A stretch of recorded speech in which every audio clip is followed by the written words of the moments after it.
She thought she could silence another black man with a badge and a lie until the one she handcuffed made the entire system listen. What happened next wasn't just justice, it was history in the making. If this story moves you, subscribe to our channel.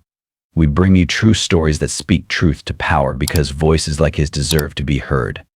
The sky over Macon, Georgia was thick with heat as Jordan Price drove a rental car down Pine Street, just blocks from his mother's house. In the seat next to him, a grocery bag held milk, bread, and her favorite lemon cookies. He hadn't been home in nearly a year, but everything looked the same. In the rearview mirror, he noticed a patrol car following him 5 blocks now. Hoping to be left alone, Jordan changed lanes, but the cruiser's lights flashed. He pulled over calmly. Out stepped Officer Laura Mercer, mid-40s, blonde, stern posture, mirrored sunglasses. Her hand rested near her holster as she approached. "License and registration," she said. Jordan kept his hands on the wheel. Sure, reaching into the glove box now slowly. She snapped at him to move deliberately. "What brings you to this part of town?" she asked. "My mother lives 2 blocks away," he answered. "This car's rented. I flew in from Seattle yesterday," he said. Laura stared at him too long. "Step out of the vehicle," she ordered. "I'm sorry," he asked. "Step out now," she repeated. Jordan complied, confused. She circled him slowly. "You match a robbery suspect from this morning," she said. "I've been at my mother's all morning, you can check," Jordan offered. She said nothing, calling for backup. "Officer, I know my rights," he said. "I haven't done anything wrong." "Hands on the hood," she barked. When he hesitated, she shoved him. Jordan's expression shifted, no fear, no anger, just tired disappointment. "I'm a business consultant," he said. "I work with Fortune 500 companies. I don't carry weapons or drugs." "Don't talk," she snapped. "You're making it worse." Backup arrived. Officer Hernandez, younger and more cautious, listened quietly as Laura briefed him. Though he didn't look convinced, he said nothing. Laura cuffed Jordan anyway. "What's the charge?" he asked. "Resisting arrest," she said. "I didn't resist, I asked a question you didn't like." She shoved him into the cruiser. On the way to the station, Jordan sat quietly, his phone buzzing in his pocket, probably his mom. He thought about the groceries melting in the heat, the last time he saw someone cuffed for nothing. He wasn't scared, just exhausted. At the station, they took his mugshot. Cold walls, sterile air, no explanations. Laura wrote the report like she had many times before, aggressive, threatening, non-compliant. But something about this felt different. He hadn't cracked. He hadn't begged. He'd looked her in the eye, and that, more than anything, rattled her. But this time it wouldn't go the way she expected. They kept Jordan overnight, no phone call, no explanation. Just a hard bench, buzzing fluorescent lights, and the occasional muffled voice behind the desk. Jordan sat still, head against the wall, wrists sore from the cuffs. He wasn't panicking, he was thinking, analyzing the next move like he would for a client in Seattle. But this time it was personal. At 7:13 a.m., a different officer entered. Older, gray at the temples, clipboard in hand. He looked at Jordan cautiously. "You're being charged with obstruction of justice and resisting arrest," he said. "Bail hearing this afternoon." Jordan stared. "I didn't resist. I didn't obstruct anything. I was pulled over for no reason." The officer looked uncomfortable. "It's all in the report." "I'd like to see the report." "You'll need a lawyer for that." "Then I'll call one." They gave him one call. He called Daniel Prescott, an old law school friend turned criminal defense attorney in Augusta. They hadn't spoken in years, but Daniel picked up on the third ring. 30 minutes later, Daniel was on his way. "Sit tight," he said. "I'll handle it." That afternoon, Laura Mercer watched from her desk as Daniel entered the station, calm, focused, navy suit. She recognized the type, big city lawyer with a clipboard and quiet confidence. She didn't like him. He sat across from her. "Can I help you?" she asked. "I'm representing Mr. Price," Daniel replied. "I'd like to see the arrest footage and the incident report." "That's internal. We'll release it to the court." Daniel leaned in. "If your report's accurate, I imagine you wouldn't mind me reviewing it now." She didn't answer. 2 hours later, Jordan was released on bail. Laura watched him walk out beside Daniel. He wasn't angry. He wasn't loud. He looked determined, and that twisted something in her stomach. That night, Laura sat in her apartment rereading her report. The wording was familiar. Suspect failed to comply, became verbally aggressive, sudden movement. She opened her laptop, clicked the dashcam footage, and paused when she saw herself shove him. She stared at the screen, then quietly closed the lid and walked away. Across town, Daniel and Jordan sat in a short-term rental going over files. She filed it like clockwork, Daniel said. It's a pattern. She's done this before. Jordan nodded. I already found 2 prior complaints. One sealed, one dismissed. Both from black men. Both in the last 5 years. Jordan leaned in. I'm not letting this go. You sure? Daniel asked. Yes, people like her count on silence. I'm not built for silence. Daniel nodded. All right, first thing tomorrow we subpoena the dash cam. The next day, Laura showed up to work with her chin high and eyes cold, but inside she felt it down. It followed her to every call, every stop, every glance from other officers. She'd told herself for years her instincts were sharp, but this wasn't instinct. It was something uglier. Still, she doubled down, told herself Jordan's lawyer was just showboating. But that confidence wouldn't last. Someone was about to speak up.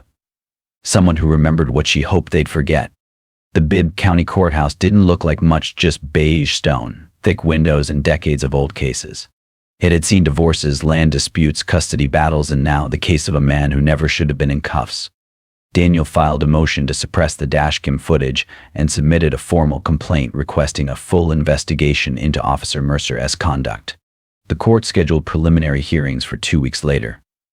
Laura was in her cruiser when she heard the news. Her radio crackled, but her focus stayed on the folded court notice in her lap.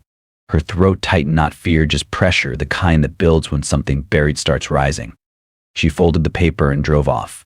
Meanwhile, back at Daniel's office in Augusta, Jordan was focused. He combed through news clippings, complaints, body cam footage, anything linked to Mercer. That's her, Daniel said, handing him an article from 2019. Jordan nodded. Let me guess. Black kid, wrong place, matching a description.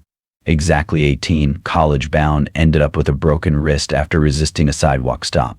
Nothing came of it. No lawsuit. No press. Just wanted to be left alone. He set the article down. That ends here. What they didn't know, what they couldn't have known, was that someone else had been watching the case closely. Her name was Raina Blunt, a courthouse clerk who'd grown up in the same neighborhood where Laura first started patrolling. Raina remembered how things used to go, how certain people got pulled over again and again for nothing more than walking home. She remembered her own brother, Andre, locked up at 17 for obstructing a public officer. Same language. Same pattern. Same badge. So when she saw Jordan's name attached to Officer Mercer, something clicked. She didn't go to the police or the press. She went to Daniel. They met after hours at a corner cafe downtown. I know what she's been doing, Raina said, and I'm not the only one. Daniel leaned in. You willing to talk? I'll testify. I'll say everything I saw and heard, the stuff we were told to file and forget. I kept copies. Names. Dates. Jordan stared at her. Why now? Raina's eyes didn't flinch. Because I should have said something 5 years ago, and I'm tired of feeling like I helped cover it up. Her words hung in the air. Daniel didn't say anything right away. He nodded slowly. All right then. We'll file a motion to include your statement. That night, Laura pulled into her driveway and turned off the engine. Her porch light flickered. The neighborhood felt unusually quiet. Inside, she peeled off her uniform and turned on the news. Her remote nearly fell from her hand when she saw her own name scroll across the screen. Officer facing misconduct inquiry after questionable traffic stop. It was a short local segment, but it hit hard. She turned off the TV. At roll call the next morning, she felt the shift. A few colleagues avoided eye contact. One or two gave tight, polite greetings. Even Hernandez, who had backed her up during the arrest, barely said a word. After the meeting, her supervisor called her in privately. We're placing you on restricted duty until the hearing. Laura stiffened. I followed protocol. We'll let the court decide that. She walked out feeling like the air had changed. It wasn't just about her department anymore, it was her name in people's mouths. Her story under a microscope, and deep down she knew this time she might actually lose. Still, she thought she could spin it, until the footage hit the courtroom. News spread fast. By the end of the week, Jordan's face was everywhere on local papers, radio shows, social media. Some headlines portrayed him as a professional with a spotless record, a son visiting his elderly mother, wrongfully arrested. Others clung to Laura's side of the story, painting him as non-compliant and agitated. The town was split. At Dee's barbershop on MLK Boulevard, older men gathered like every Saturday. Clippers buzzed, debates flared. I know Jordan. Grew up 2 houses down from his mama, one said. Never gave nobody trouble. If he says she went too far, she went too far. But others weren't so sure. A younger man leaned back in his chair. Cops don't pull you over for nothing.